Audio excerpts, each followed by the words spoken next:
yëpp peut-être teg ko ba tey ñu ngi ñaawlu article 80 boobu offense au chef de l'État disant que fourre-tout la parce que kenn xamul exactement amul délimitation par rapport ak ce qui se passe est-ce que tey jàpp nga ne que kii di Cheikh Abdou Bara Dolly honorable député on a trop dit sur le président de la République. Tout d'abord je crois il faut que ma lever benn équivoque parce que article 80 boobu en fait ñu bëri jànguñu ko article 80 bi parle des troubles c'est-à-dire sûreté de l'État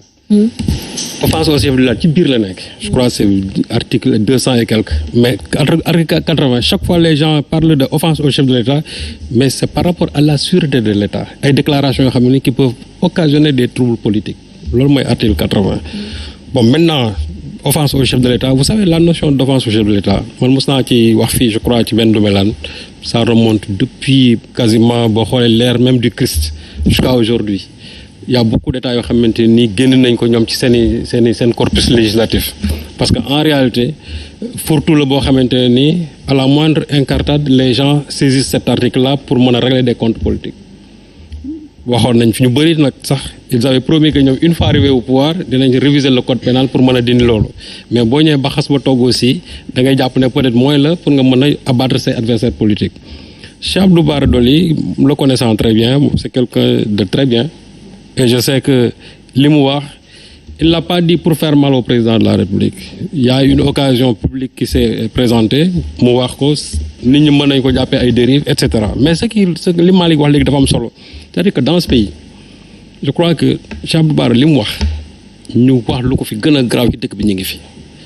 te nag gis nga dëkk boo ci nekkee il ne faut pas créer des précédents te fii nag dañu créer ay précédents te ki njëkk a créer précédent bi mooy d'abord le président de la République du Sénégal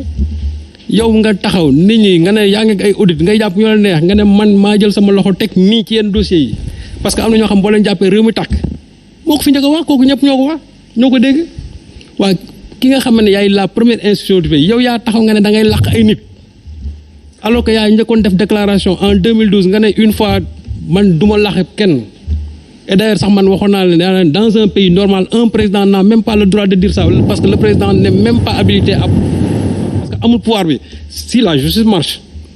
bu dee justice bi mu ngi dox président mënul làq kenn mais ba mu taxawee ne dina làq duma làq boobu laa ne kon kii dina làq ay nit la preuve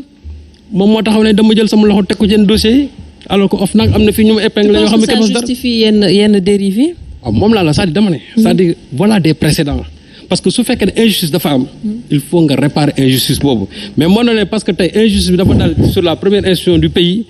que bon le ministre là heureusement que Justin l'a dit il était en train de dormir bon il va se faire encore un nom en disant que oui man maa joxe ndigal et cetera waaw mais moo joxe ndigal mais il aurait pu aussi joxe ndigal ci. ki nga xam ne moo saagoon waa famille Baye Niass yàggul dara Fouta Tampi fii la taxaw fii Fatoumata Ndiaye xaw ma Fouta Tampi saaga na fi la famille de Baye Niass kenn waxu ko dara y a un shérif xaw ma ay dara bu génn fii saaga fi wolof yëpp kenn waxu ko dara kenn waxu ko dara kenn waxu ko dara idem pour d'autres personnes fii ñaata nit ñoo fi génn fii di tooñ te pourtant kenn du leen wax dara Ahmed Suzanne Camara man duma sax attardé wu ci ay waxam il a fait un appel au meurtre et il l'a réitéré encore waxaat na ko waxaat ko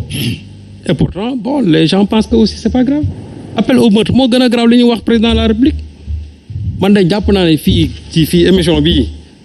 su ma fi toogoon wax ne benn responsable APR nañ ko rey su ma génnee fii waa bi fii fekk leen ci buntu kër gi je ne parle même pas du président moo xoon benn responsable APR rek ne leen nañ ko def musiba rek su ma génnee waa bi fii lañ may këyiree waaw mu noonu waaw léegi nag comment veut-on vivre dans un pays où la justice est à géométrie variable et justice boobu nag tey dafa feeñ même dans les décisions politiques dafay feeñ dans les décisions politiques mais réew nag kenn du ko yore nii c'est-à-dire bu fekkente ne dérive su amee fenn nga ne procureur autosaisirul waaw mais bu nit aussi dafay détournement ñu jàpp ko procureur aussi war na mën a saisir mais bu fekkee ne dañuy war a saisir nga ne procureur il faut faire le mort voilà ce que ça va entraîner bu subaa nag quelqu'un comme Abdou Bara Dolly wax lu demee nii bon maintenant wax ji ku nekk mën nga ko interpréter du la neex et puis li ma ci metti mooy y a actuellement presque un détournement même de procédure parce que mënoo wax ne da nga ko jàpp flagrant délit ñu tourné ñu ne maintenant on va en instruction. Oui parce que aussi les choses commencent à se clarifier parce que bu ñu dañuy dem instruction cela veut dire quoi ça veut dire que donc il faut le mettre au ñuuf pendant longtemps. Il ne va pas battre campagne et c'est lui qui va diriger la liste de Touba. Or, xam nañ ne aujourd'hui Touba est devenu stratégique même dans la politique de ce pays. léegi nag tey man je ne peux pas comprendre mënoon ne waa ji da nga ko jàpp flagrant délit. ñu war a def un jugement bu fekkee dañ ko war a juger en flagrant délit. léegi on nous parle maintenant de quoi on nous parle de d'instruction. Ça veut dire que donc mën nañ ko bàyyi foofu ba heure bu la neex comme on a fait aussi avec Cheikh Oumar Diagne c'est tout. C'est que réew mi ci boppam moom moo feebar et c'est la justice de ce pays qui est malade. gis nga man politiciens yi du ma leen wax dara xam nga ñu may wax dara ces magistrats qui ont été formés à la bonne école et qui aujourd'hui ne veulent pas prendre des décisions courageuses par rapport à ce qui se passe dans ce pays. Bonne école mooy ENAM. Non, centre de formation judiciaire. Oui, non, je veux dire globalement, on va revenir parce qu'il y a des projets, des programmes pour. Centre de formation judiciaire. Dans la nouvelle kii. léegi nag loolu mënuma comprendre loolu moo tax ma ne tey. politiciens yi man c'est les fonctionnaires qui sortent d'une même école. man politique yi du ma leen wax dara parce que politicien bu nekk yow sa intérêt nga fi ngay lal mais nag ñi nga xam ne ñooy arbitré. mais sëñ Saliou loolu tamit moo war a changer je pense. non c'est-à-dire quand les xam nga nee naa Aïcha il y a le régime de la séparation des pouvoirs. Le pouvoir arrête le pouvoir bu fekkante ne politiciens yi ñoom dañu am ay dérives xam nga ñoo leen di arrêté. C'est la justice qui doit les arrêter parce que tey justice suñ defoon ñoom seen liggéey. li fi xew fii yëpp ci réew mi du fi xew mais su fekkente ne dafa am ñoo xam bu ñu defee yow nga bàyyi leen bu ñeneen defee nga jàpp leen loolu mooy indi lii tey moo tax ma ne man politiciens yi ñi nga xam ñoo yor réew mi ku ci nekk sa intérêt ngay lal mais bu fekkente ne yow da ngay def ay dérives am na pouvoir judiciaire boo xam ne nii mi ngi fi moom moo la war a stopper te li may wax encore une fois parce que magistrat yi le président de la république du seen kilifa xam nga kan mooy seen kilifa c'est la loi ils sont sous l'autorité de la loi. ñoom loolu loi bi mooy seen kilifa c'est-à-dire que donc ñoom amuñu ku ñu war a jaamu dans ce pays ku dul la loi. D'accord. Malheureusement. Ils ne le font pas et loolu nag moo waral tey dëkk bi nekk ci situation bii. léegi nag justice mooy colonne vertébrale réew su demee ba nga xamante ne mënul taal finalement day damm te bu demee c'est toute la nation qui va en pâtir. D'accord. C'est clair. Abou Diallo wala laata may ñëw ci Abou Diallo Omar lu ñu mënti wax tamit président de la République nañ ko nangul lenn au moins institution la naam justice dina tax tey ji peut-être pousser certaines personnes ba ñu révolté wu parce que soo nekkee dos au mur également da ngay révolté wu 2 poids 2 mesures baaxul fenn peut-être looloo tax nit ñi ñu leen di inciter à ce que ñuy tenir yenn propos yi mais président de la République institution la. Bon d'abord man dama bëgg rendre